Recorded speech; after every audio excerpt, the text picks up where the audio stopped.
우리 같이 한 목소리로 서로 교독하겠습니다. 그러므로 나의 사랑하는 자들아, 너희가 나 있을 때뿐 아니라 더욱 지금 나 없을 때에도 항상 복종하여 두렵고 떨림으로 너희 구원을 이루라.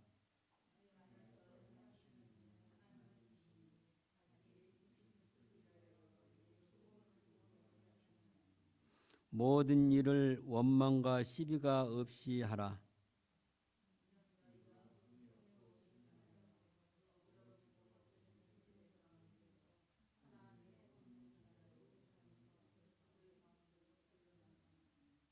생명의 말씀을 밝혀 나의 다름질도 헛되지 아니하고 수고도 헛되지 아니하므로 그리스도의 날에 나로 자랑할 것이 있게 하려 함이라.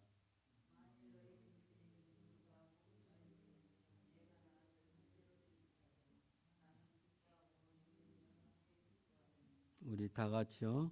이와 같이 너희도 기뻐하고 나와 함께 기뻐하라.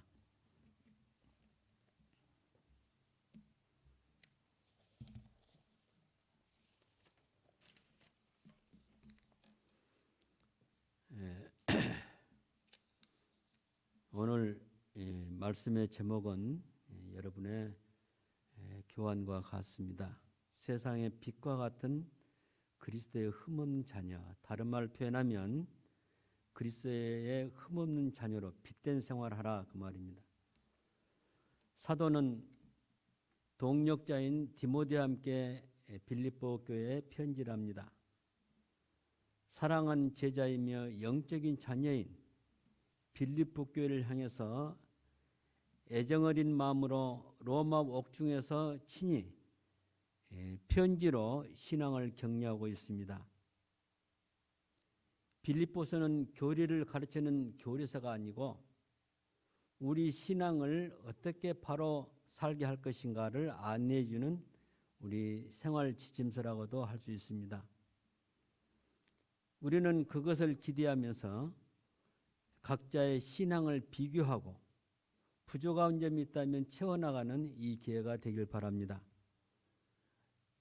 지금까지 우리가 다루었던 로마서와 고린도 전후서, 갈라디아서, 에베소서 이 서신서는 특별히 바울이 교리서로서 우리에게 설명해 주었습니다. 우리는 지금까지 여기는 잘 훈련되어 있지만은 어떻게 믿음으로 살 것인가에 대해서는 그렇게 잘 훈련되지 못했습니다. 사도가 제일 먼저 빌립보 교회 성도를 향한 깊은 애정을 보여주고 있습니다.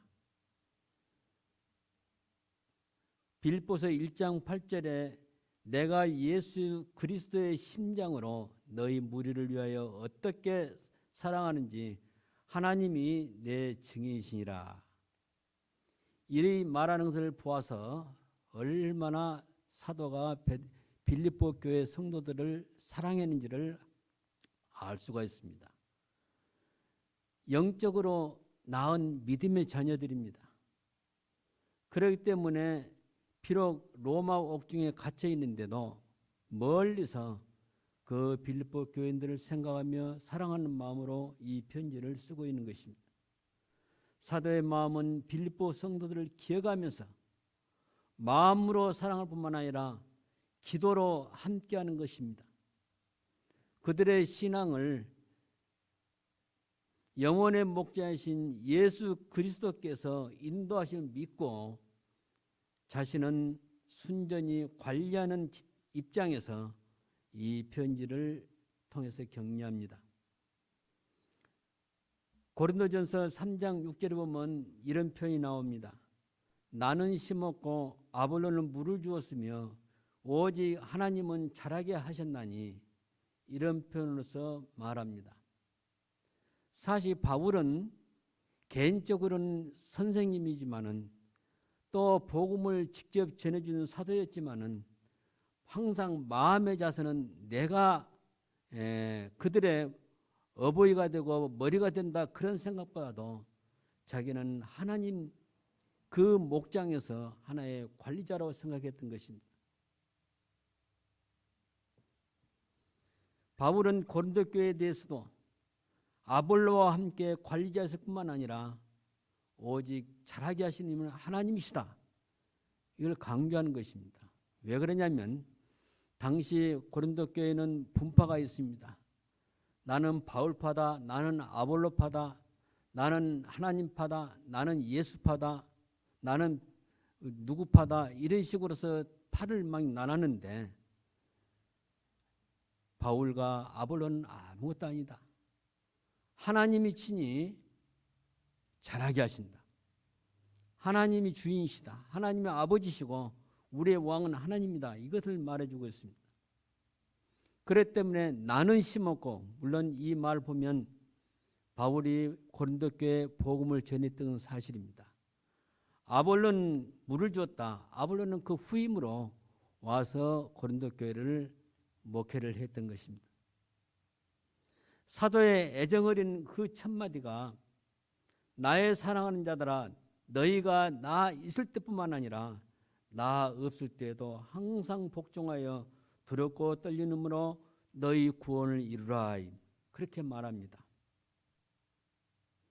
이 말을 보면 얼핏 보면 아직 우리가 구원을 완성하지 못한 상태에서 계속 현재 진행형으로 구원을 이루어가는 것처럼 보입니다. 우리는 또 잘못 생각하면 우리 스스로 구원을 이루어간다고 생각할 수 있습니다. 여기서 우리가 분명히 깨달아 알아야 할 것은 잘못 이해하면 마치 알미니안들이 말하는 자기가 구원을 이루어가는 것처럼, 자기 노력을 통해서 구원이 되는 것처럼 이해할 수 있다는 사실입니다. 만약 그렇다면 우리는 알미니안의 신앙에 동조하게 됩니다. 그러나 분명한 것은 하나님의 주권으로 우리를 선택하시고 우리를 키우시고 자녀를 삼으시고 우리를 인도하시고 언제까지? 그리스도의 예수의 날까지 우리를 지키시고 보호하시는 그런 하나님이라는 사실을 기억하시기 바랍니다. 구원은 하나님의 은혜로 되는 것이라는 사실을 기억하고 우리가 그 사실을 받아들임으로 알게 되는 것입니다. 그러므로 구원은 하나님이 하신 것이며 사람이 스스로 이루는 것이 아닙니다. 구원은 처음 예수님을 구주로 믿고 그리스도로 믿고 메시아로 인정하며 받아들임으로 하나님의 택한 백성에게만 이르는 것입니다. 아무에게 이걸 보여주지 않은 거예요. 하나님의 택한 백성에게만 성령께서 아버지의 비밀한 그 계시를 통해서 알게 하신 것입니다.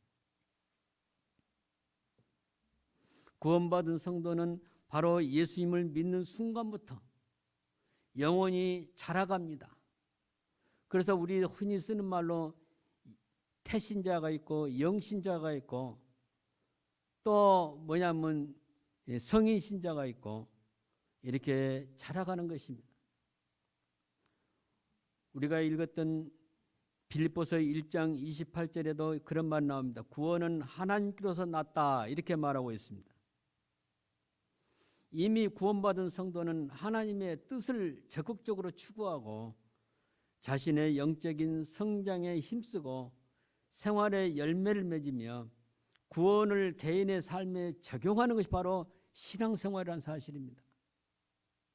여러분 날마다 이것을 생각하면서 여러분의 영적인 그 영혼을 가꾸고 있습니까? 여러분이 영혼을 키워나가고 있습니까? 굉장히 중요합니다.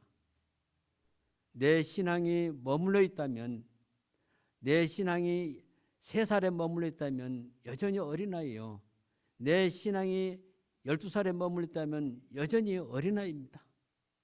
점점 자라가야 합니다. 어디까지? 성경은 말하기를 그리스도의 장성한 분량까지 자라가야 한다는 것이, 우리 예수님은 하나님이십니다. 완전한 영적인 성숙을 가진 신부입니다. 스스로 성숙한 것이 아니라 하나님 자신으로서 완전입니다.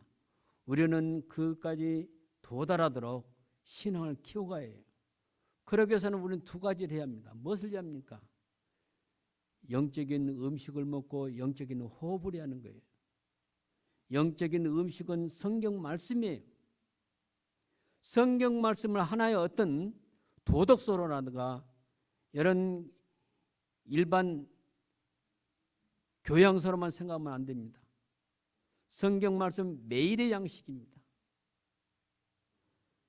그렇기 때문에 많은 단체에서 매일의 양식 혹은 일용할 양식 이런 책자를 발행해서 개인 큐티를 하도록 만들고 있어요. 그러나 더 중요한 것은 이렇게 하는 것보다도 개인이 계획을 세워서 창세기부터 요한계시록까지 읽어나가야 하는 것입니다. 이것이 바로 영혼의 양식이에요. 자기 영혼을 키우는 방법이에요. 그 다음에 영혼의 호흡을 해야 합니다. 영혼의 호흡은 바로 기도입니다. 이 말씀을 읽고 말씀을 따라서 기도하는 거예요. 말씀에서 벗어나서 기도하게 되면 하나의 미신이 되고 세상 종교와 다름없게 되는 것입니다.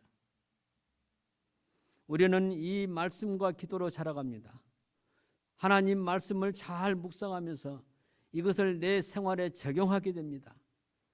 이 생활에 적용해서는 도덕적인 삶을 말하는 것이 아닙니다. 영적인 삶을 말합니다. 우리가 비즈니스를 하더라도 또 공부를 하더라도 영적으로 하는 것입니다. 그러면서 장차 사후에 영원한 메시아 왕국에서 영생할 것을 소망하는 것입니다. 여러분 생활은 지상에서 끝나는 거 아니에요. 지상이 끝이라고 생각하면 지상에 살 동안 멋있게 살아야 해요. 그러나 우리 크리스찬 삶은 거기에 허락되지 않은 것입니다. 우리 크리스찬 삶은 환난의 삶이요 눈물의 삶이라는 사실입니다. 많은 사람들이 어떤 유혹을 받냐면 예수 잘 믿으면 지상에서 복 받는다, 행복을 누린다 이런 생각하고 있어요. 이것은 잘못된 신앙이에요. 이것이 여기서 말하는 구원을 이루라 그 말입니다. 구원을 이루라는 것은 우리가 그 과정에서 어떤 사람은 환난을 당할 수가 있습니다. 어떤 사람은 박해를 받을 수가 있습니다. 어떤 사람은 경제적인 시련을 당할 수가 있습니다. 그런 가운데도 우리 개인의 신앙을 잘 끝까지 지키라 그 말이에요. 이것은 구원받은 이후에 주님께로 가는 날까지 지상에서 성화의 삶을 살라고 격려하는 것입니다. 성화는 인간의 모습을 점점 벗어나서 하나님의 거룩한 모습으로 다가가는 것입니다. 여전히 이 세상 풍속에 젖어 있는 것은 그 사람은 어떻게 보면 아직 본 어게인을 하지 않았다고 볼 수가 있습니다. 거듭나지 않았어요. 아직 하나님의 자녀로 바꿔지지 않았어요. 그렇기 때문에 우리는 이 세상의 풍속, 다른 말로 하면 세속을 벗어나서 우리는 그 영혼이 성장을 해야 합니다. 날마다 성장을 해야 합니다. 바울의 격려는 신앙의 자세를 어떻게 말하냐면 항상 복종하여 두렵고 떨림으로 이것을 강조합니다. 이 말은 하나님에 대한 경외를 말합니다. 경건한 마음과 생활입니다. 경건을 영어로 fear라고 표현하는데 이것을 번역할 때 두렵다는 말로 번역하게 됩니다. 그러나 본 의미는 하나님에 대한 경외를 말합니다. 하나님에 대한 공포가 아니라 죄성을 가진 인간이 거룩한 하나님을 지극히 높이고 복종하는 마음으로 섬기라는 그 뜻이에요. 역시 떨림이라는 말도 마찬가지입니다. 두렵고 떨림은 우리가 자주 사용하는 코람데오를 말합니다. 코람데오가 무엇입니까? 이 전문적인 용어는 우리가 마음속에 알아야 해요. 기억해야 합니다. 어떤 사람은 이런 말 자주 쓰면 목사님은 굉장히 신학을 가르친다, 신학적이다 이렇게 표현하면 안 됩니다. 하나님 앞에서, 코람데오라는 것은 하나님 앞에서, 코람데오라는 말은 라틴어인데 우리말로 하면 하나님 앞에서 또 하나님의 면전에서 그렇기 때문에 우리가 어디를 가든지 하나님을 피할 수 없는 것입니다. 그렇기 때문에 우리는 무슨 생활하든지 어떤 생활하든지 하나님 면전에서 사는 것입니다. 이것은 곧 하나님 앞에서 감정과 행동을 하는 것입니다. 우리 마음의 상태도 우리의 행동도 언제나 하나님이 보시는 앞에, 하나님은 사랑의 하나님으로 우리가 공포심을 가지고 섬기는 것이 아니라 구원받은 백성으로서 하나님을 경외하는 마음으로 생각하고 생활하라는 것입니다. 다시 말하면 우리의 모든 삶은, 학생으로 말하면 공부하는 것, 또 노는 것, 게임하는 것, 모든 것이 하나님에게 비추어서 해야 한다는 거죠. 하나님이 기뻐하시지 않는 것은 우리가 과감하게 버리는 것입니다. 이것은 내 영혼을 지키기 위한 거예요. 우리가 개인적으로 어떤 일을 하든지, 학자는 연구를 해야 하고 학생은 공부를 해야 하고 또 자기 맡은 그런 생활 수단으로서 여러 가지 직장인데 그 직장을 이어나갈 때 비즈니스를 한다든가 또한 세일스를 한다든가 어떤 일 하든지 우리는 고람되어 하나님 면전에서 하게 된 것입니다. 이것이 바로 우리가 주님 나라에 갈 때까지 경건하면서 거룩한 삶을 유지하려고 하는 것입니다. 십계명을 지키는 정신이 곧 경건이며 고람되옵니다. 구약의 율법 역시 하나님을 경건하게 섬기는 법으로 주셨던 것입니다. 다시 말하면 구약시대의 신앙과 신약시대의 신앙은 하나님 앞에서 경건한 신앙을 행하는 것입니다. 어떤 사람은 그런 이야기예요. 구약의 십계명을 지킬 필요가 없다.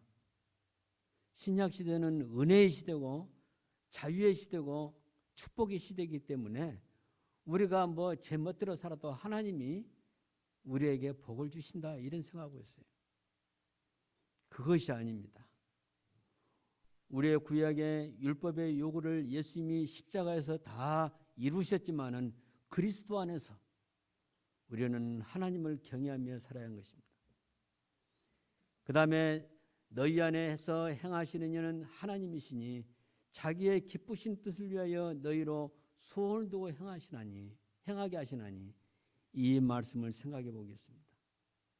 이 말씀에서 우리는 하나님께서 성령으로 우리 안에 살아계심을 볼 수 있습니다.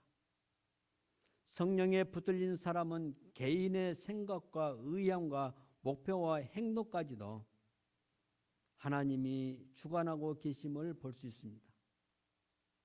이것을 신앙뿐만 아니라 개인의 비전, 개인의 직업, 개인의 결혼, 개인의 가정과 사회생활에서도 하나님께서 간섭하시고 주관하시는 것입니다. 이거 크리스찬이에요. 어린아이에게는 부모가 필요합니다.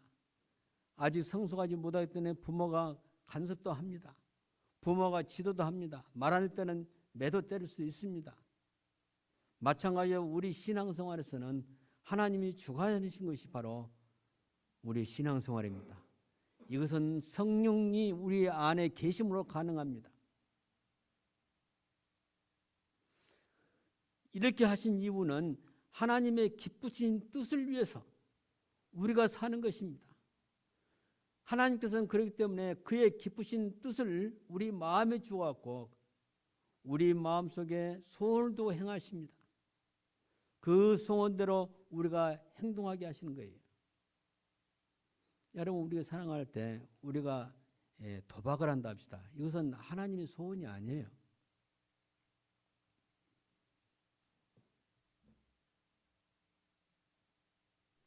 이것이 바로 무엇이냐면 비신자와 신자의 삶이 다르다는 점을 말해주고 있습니다. 비신자는 하나님과 관계없는 삶을 살아가지만은 신자는 성경 말씀의 기준에서 하나님이 기뻐하신 뜻을 따라 살아갑니다. 신자는 오직 하나님께 영광이 인생의 목표인 것입니다. 하나님께 영광. 우리 개혁주의에서 파이브 솔라를 말하는데 솔라 그라티아입니다. 오직 하나님께 영광이에요. 우리의 삶은 아버지와 아들과 성령과 함께 교제하는 삶입니다. 요한일서 1장 3절에 우리의 삶은 아버지와 아들과 성령과 함께한다, 함께 사귄다는 그 표현을 쓰고 있습니다. 그러한 자세로 모든 일을 행할 때 불평하거나 논쟁을 하지 말라고 말하는 것입니다. 바울 사도가 이와 같이 우리를 향하여 권면한 이유가 있습니다.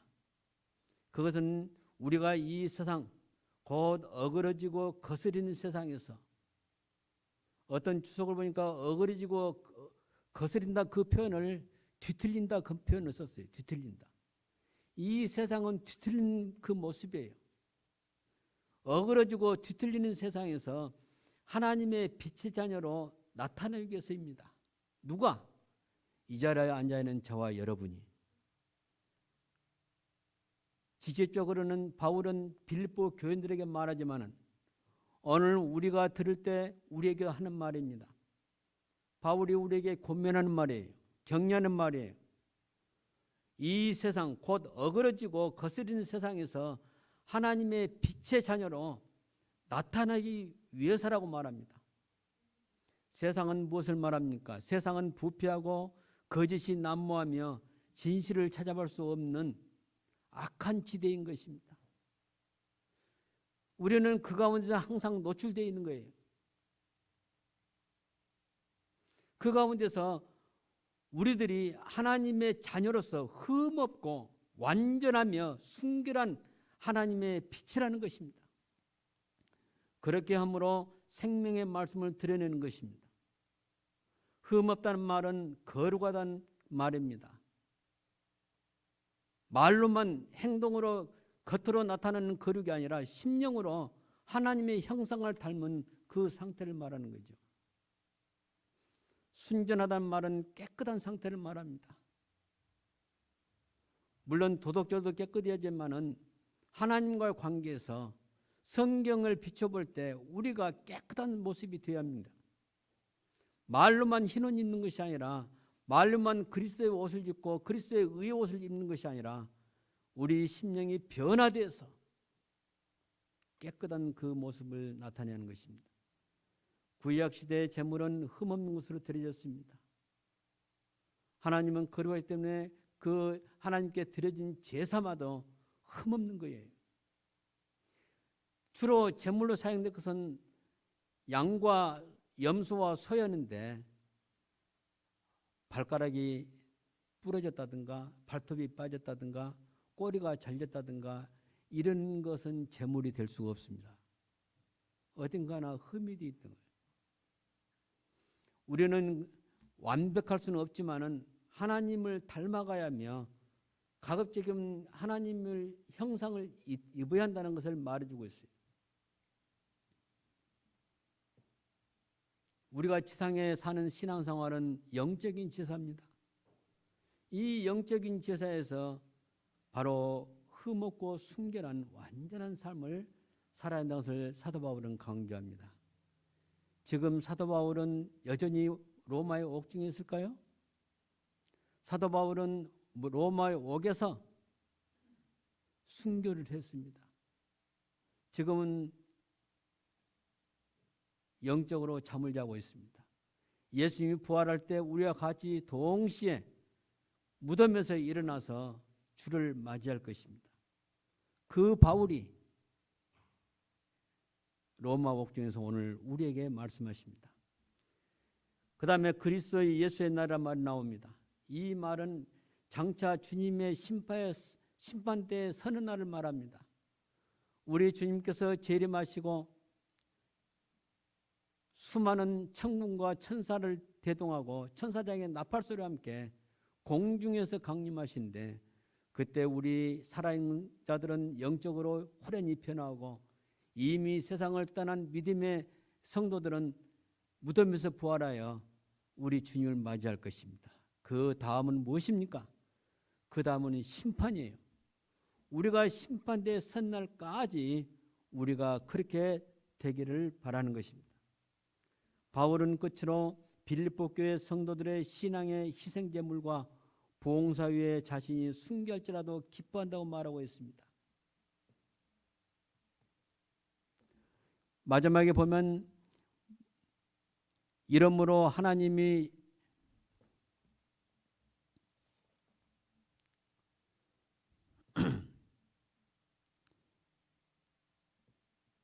이러므로 하나님이 그를 지극히 높여 모든 이름에 뛰어난 이름을 주사 하늘에 있는 자들과 땅에 있는 자들에게 땅 아래에 있는 자들로 모든 무릎을 예수 이름에 꿇게 하시고 이렇게 말씀하셨습니다. 이것은 우리 주님의 그 권위를 높이는 그 말씀이에요. 오늘 우리가 읽었던 빌립보서 2장에 보면 18절에 보면 이와 같이 너희도 기뻐하고 나와 함께 기뻐하라. 만일 너희의 믿음의 재물과 봉사 위에 내가 나를 관제로 들지라도 나는 기뻐하고 너희 무리와 함께 기뻐하리니. 기뻐한다는 그 말은 바울의 최종의 목표였습니다. 그런데 무엇을 기뻐하느냐? 빌립보 교회 성도들의 믿음 위에 내가 함께한다 그 말이에요. 나 함께한다 그 말이에요. 여기서 함께하는 바로 무엇이냐면 바울의 순교를 말합니다. 빌립보 교회 성도들이 신앙의 희생 제물과 봉사 위에 자신이 순교할지라도 기뻐한다고 말합니다. 관제란 말 나오는데 이 관제는 무엇인가? 민수기 15장 10절과 28장 7절 8절에 나오는데 거기는 전제로 나옵니다. 이 전제는 바로 포도주를 제물 위에 붓는 하나의 의식의 과정이에요. 제물 위에 포도주를 붓는 그 하나의 그 의식이에요. 희생제물 위에 포도주를 붓는 의식으로 바울이 자신을 관제로 드린다는 것은 순교를 말합니다. 바울은 빌립보 교회 성도들의 흠없는 것과 완전한 신앙 위에 자신이 순교를 다하여 하나님께 영광 돌리기를 기뻐한다 이렇게 말하고 너희도 기뻐하고 나도 기뻐하리라. 바울은 비록 로마 옥에 있어서 멀리 떨어진 빌립보 교회 성도들과 자주 만나지 못하지만은 기도로 만나며 편지로 신앙을 격려하고 있습니다. 이것은 마치 어버이처럼 영적인 자녀들에 대한 애정과 동시에 관심입니다. 오늘 이 말씀의 교훈을 빌립보 교회를 통해서 우리에게도 전해주고 있다는 사실입니다. 우리의 믿음이란 무엇입니까? 제물 위에 바울의 순교가 되어서 사도와 같이 우리의 기쁨이 되기를 바랍니다. 사도 바울은 그 심정으로 우리에게 편지를 쓴 것입니다. 사도 바울의 소망은 어디에 있습니까? 지상의 순교 이후에 주님과 함께 영원히 사는 것을 말합니다. 사랑하는 성도 여러분, 우리 모두 그 자리에 동참하는 저와 여러분이 되기 바랍니다. 기도하시겠습니다.